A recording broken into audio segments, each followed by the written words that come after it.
انا عايزه اسالك سؤال. هو انت فعلا قليله زي ما الناس بتحسسك، او زي ما الناس بتعاملك ان انت قليله او صغيره او ان انت ولا حاجه اصلا؟ شفافه مش موجوده في اي مكان، مش موجوده في اي حاجه، محدش عامل حسابك فيها.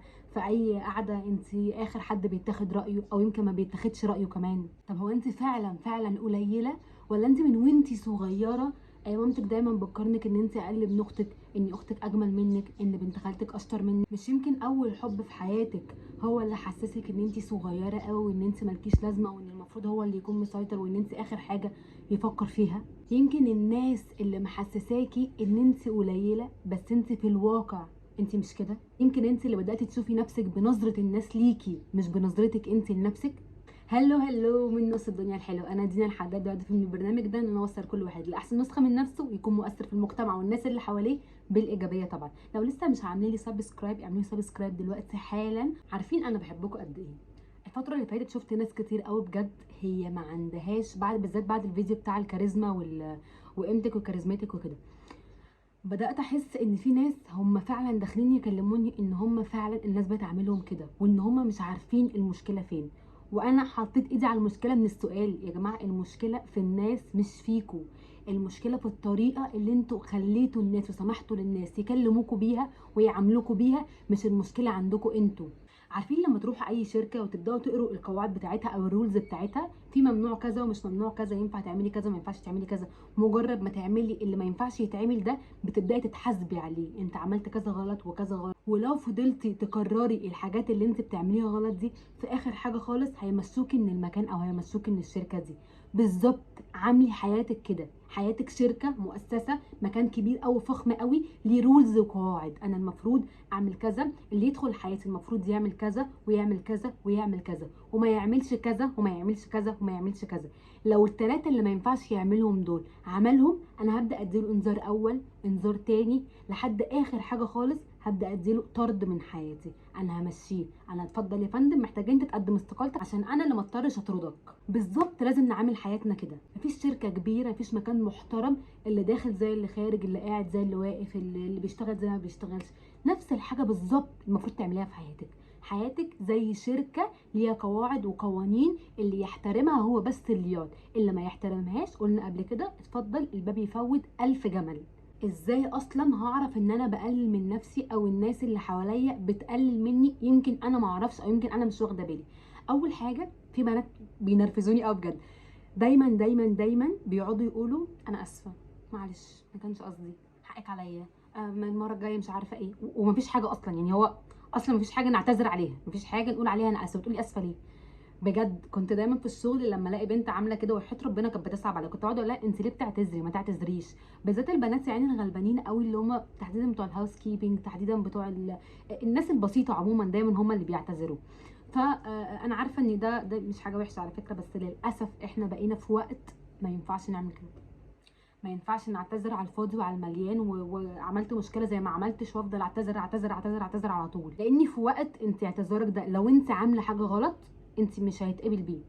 لكن لو انا ما بعتذرش طول الوقت، وما بعتذرش غير على الحاجه اللي فعلا انا عملت فيها مشكله، او فعلا انا عملت فيها حاجه غلط ما كانش ينفع تتعمل، ولازم اعتذر، لما تيجي تعتذري اعتذارك هيكون ليه قيمه، هيكون ليه ينفع ابصله، هيكون ليه ينفع اقدره.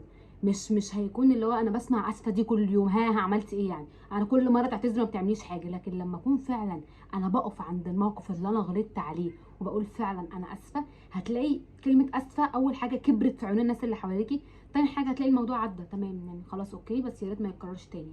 وفعلا ما يتكررش تاني. لان للاسف البنت اللي بتعتذر طول الوقت، انا عارفه ان المشكله دي من البيت، وانا عارفه ومتاكده ان المشكله دي من البيت.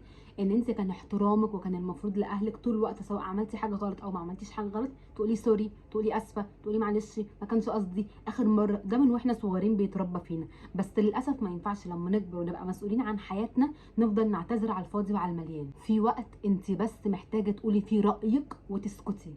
انا يا جماعه شايفه ان كذا كذا كذا ما ينفعش. انا يا جماعه شايفه ان كذا كذا كذا هو اللي ينفع. لان للاسف البنت اللي بتقعد تعتذر طول الوقت بتبدا تصدق نفسها ان هي غلط طول الوقت. تاني حاجه فوقي معايا بقى كده عشان دي مهمه قوي وبشوفها كل يوم، كل يوم بشوفها، ان انت طول اليوم او اول لما تصحي من النوم او اول لما تعملي اي حاجه بتقولي لدماغك حاجات غلط ما ينفعش تتقال لنفسك. ان انت وحشه، ان انت طلع لك حبايه النهارده، ان يا مش عارفه ايه، اني مش عارفه الكريم الفلاني خلص وانا لو ما حطيتش النهارده يبقى شكلي مش احسن حاجه، ان انا وقفت على الميزان النهارده لقيت نفسي تخنت 5 سنتي فانا بالنسبه لي ده قمه الفشل او قمه الصعب او قمه ان انا كده بقيت وحشه وان انا جسمي باظ. ان انت طول الوقت بيطلب منك حاجات في الشغل كتير قوي وانت بتعمليها، ولو قصرتي في حاجه صغيره منها تبداي تحسي نفسك جلد ذات، وان انا مش واخده شغلي على اكمل وجه، وان انا مش احسن حاجه النهارده، وان الدنيا قامت مش هينفع تقعد تاني. انا مستحيل انجح، انا مستحيل ابقى شاطره، انا مستحيل اترقى، انا مستحيل ابقى حلوه، انا مستحيل ابقى ايا كان، انا مستحيل اوصل لاحلامي، انا مستحيل اسافر، انا مستحيل اتجوز، انا مستحيل حد يحبني، انا مستحيل يبقى ليا صاحبه، انا مستحيل انا مستحيل انا مستحيل. هيفضل مستحيل. طول ما انت بتفكري ان الحاجه مستحيله تجيلك هتفضل مستحيله تجيلك. صدقي الحاجه اللي انت عايزاها عشان الحاجه تصدقك، عشان الحاجه تجيلك لحد عندك. لكن طول ما انا شايفه الحاجه بعيده قوي عني هتفضلي باي باي لها من بعيد كده، باي باي حاجه حلوه، باي باي احلامي، باي باي اصحابي، باي باي الناس اللي بتحبني، باي باي مش عارفه ايه، هتفضلي بس اخرك باي باي من بعيد. وانت حابه باي باي اتفضلي في الطابور باي باي. لكن بجد اللي عايز يحقق احلامه هو اللي بيصدق وبياخد شنطته ويفضل يمشي لاحلامه، مش بيفضل يقول عليها مستحيل وخلاص. وهفضل اقولها لك، اللي بيصدق نفسه الدنيا بتصدقه. تالت حاجة انك بتوافقي على اي حد بيعاملك باي شكل ما عشان تحت اي غرض ما. حد بقى مديرك، حد حبيبك، حد اكبر منك، حد اصغر منك، حد بوزيشن، حد قبلك في الطريق، حد قبلك في المواصلات، انت بتوافقي وخلاص عشان اي حاجه بقى. حد كبير في السن، حد صغير في السن، انت بتوافقي وخلاص. حد اتاخر عليكي معلش اصل هو ما كانش قصده، حد قلل منك معلش اصل ما كانش قصده، حد كلمك بطريقه وحشه معلش اصل ما كانش قصده، حد كسرك وزعلك ووجع قلبك ورجع لك معلش اصل ما كانش قصده. لحد امتى؟ لحد امتى؟ لحد امتى هتفضلي؟ مش هقولك طيبه لان في فرق كبير قوي بين الطيابه وبين السذاجه.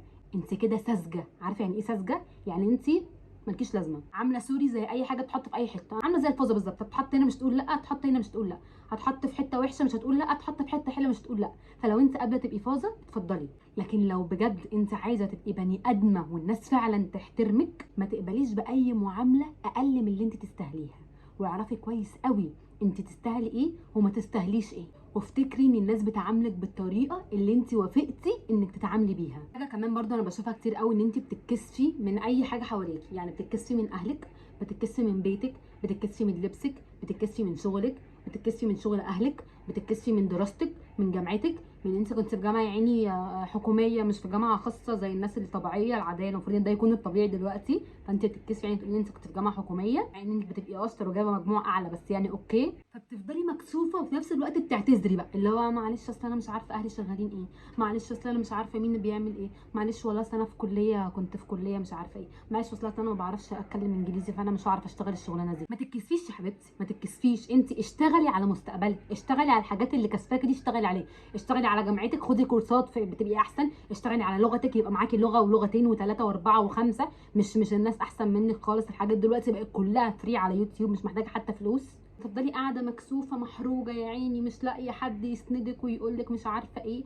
عارفه لو حد بس جه عدى من جنبك قال لك سلام عليكم هيبقى مشايلك جميل ان هو قال لك سلام عليكم، هيبقى مشايلك جميل يا بنتي. ده انا عديت من جنبها وقلت لها دي تحمد ربنا، دي اصلا بصي عامله ازاي، ده بص شكلها عامل ازاي، ده بص ده بص لبسها عامل ازاي.